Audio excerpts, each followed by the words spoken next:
महाराष्ट्राचे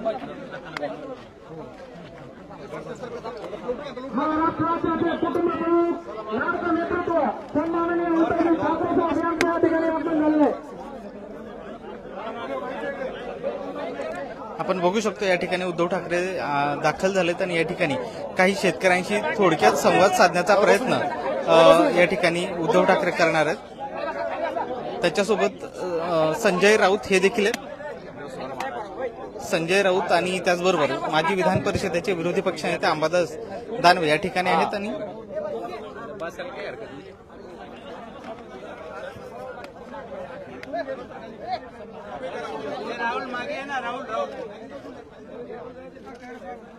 उपस्थित सर्व शेतकरी बांधव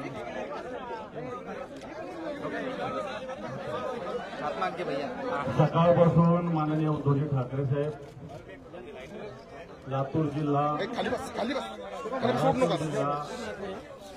बीड जिल्हा, जालना जिल्हा आणि आता आपला संभाजीनगर जिल्हा या पैठण तालुक्यातील रजापूर गावात आलेले आहे।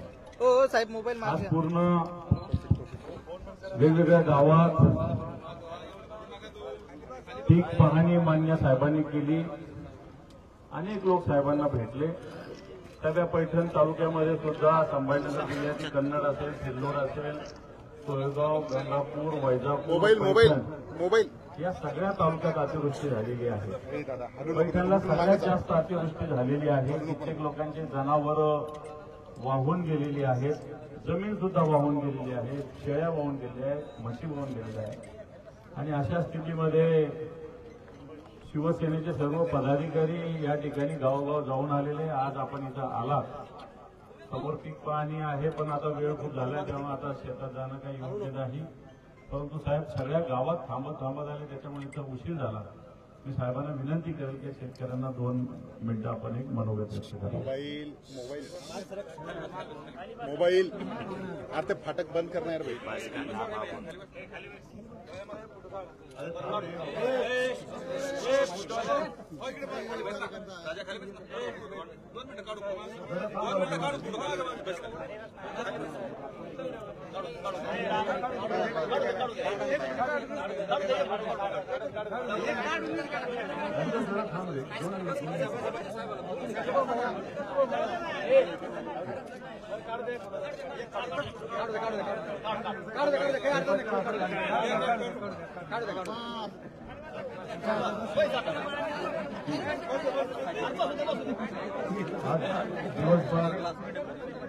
मराठवाड्यावर आपत्ती कोसळली, संकट कोसळले त्याची पाहणी करतोय। पण आता तुमच्या समोर येण्यापूर्वी बाजूला एका घरात गेलो, त्या घटनेने मी मनातून हादरलेलो आहे। 31 वर्षाच्या पोराने आत्महत्या केली, 15 दिवसाचं बाळ। त्याच्यामुळे खरंच मनातून मी हादरून गेलेलो आहे, कारण जीवन उद्ध्वस्त होतं, आयुष्यच वाहून गेले, नुसती शेतीने आयुष्य वाहून गेलेली आहे। आणि मी तुमच्याकडे यायला उशीर झाला याचं कारण मध्ये जिथे मला थांबवलं तिथे थांबत मी इथे आलेलो। मध्ये तुमच्या सर्वांच्या वतीने मी प्रसार माध्यमांशी बोललो आणि 2 प्रमुख मागण्या मी सरकारकडे केलेल्या, तुम्हाला त्या पटतात की नाही बघा। एक तर सरसकट कर्जमाफी मी मागितलेली आहे, आणि दुसरी गोष्ट,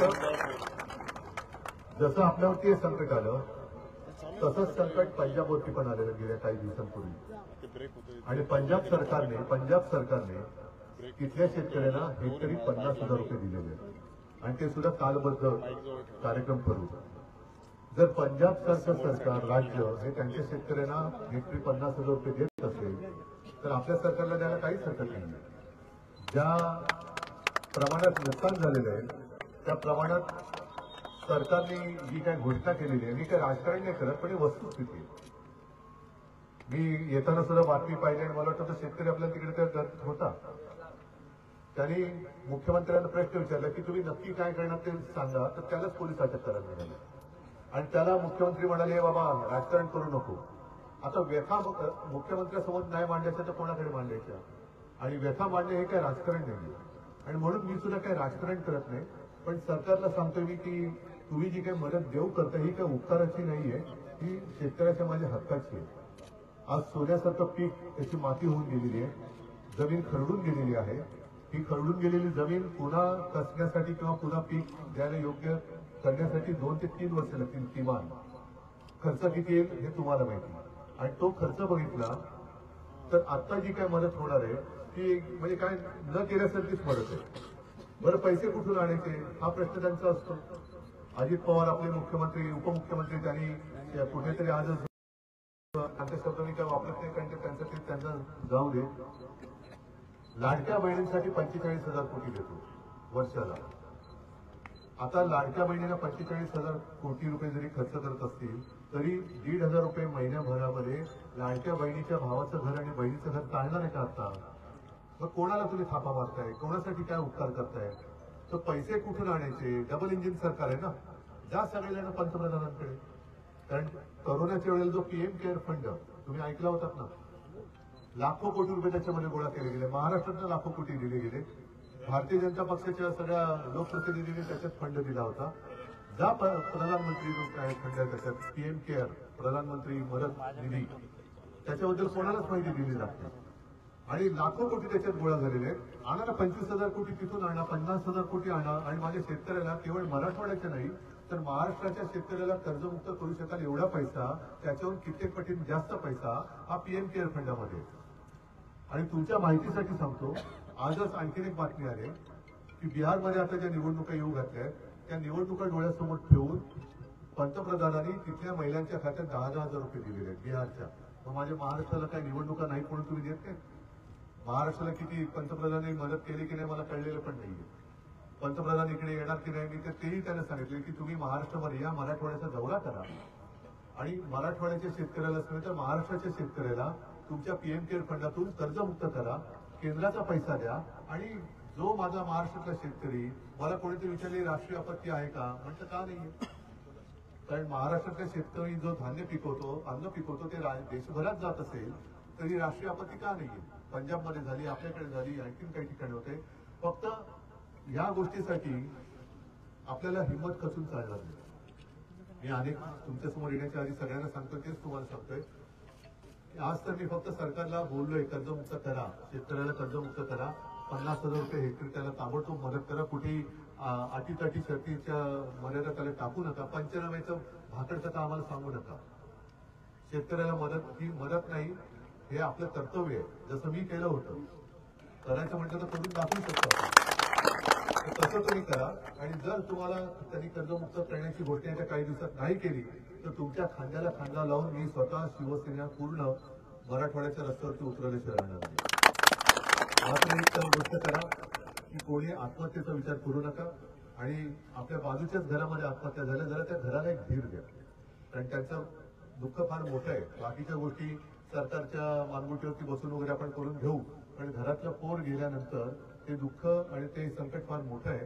तर तुम्ही सगळ्यांनी आपल्या आपुलकीच्या भावनेतून त्या घराकडे जरा लक्ष द्या, थोडंसं एक कुटुंबियांना सुद्धा धीर द्या. आणि जर तुम्हाला कोणी असं वाटलं की इतर तुमच्या आजूबाजूच्या गावात कोण आत्महत्या करायचा विचार करत असेल तर त्याला सगळ्यांना त्या विचारापासून परावृत्त करणं ही एक जबाबदारी मी तुमच्यावर टाकतोय. ठीक आहे, मी बोलले ते बरोबर पटले तुम्हाला? तर धीर खचून देऊ नका. निवडणुका येतील, निवडणुका जातील, मला नाही परवा, पण माझा शेतकरी जगला पाहिजे. त्याच्यासाठी मी निवडणुकीची पर्वा न करता मी तुमच्या सोबत आहे हे सांगायला तुम्हाला. सगळ्यांना एकदा धन्यवाद देतो. धन्यवाद. एक 8 दिवसापूर्वी इथले मल्हारी डोईफोडे आणि अंबादास खोलासे हे 2 मेंढपाळ आहेत, त्यांच्या 30-40 बकऱ्या वाहून गेल्या. एक शिवसेनेच्या वतीने त्यांना मदत आपण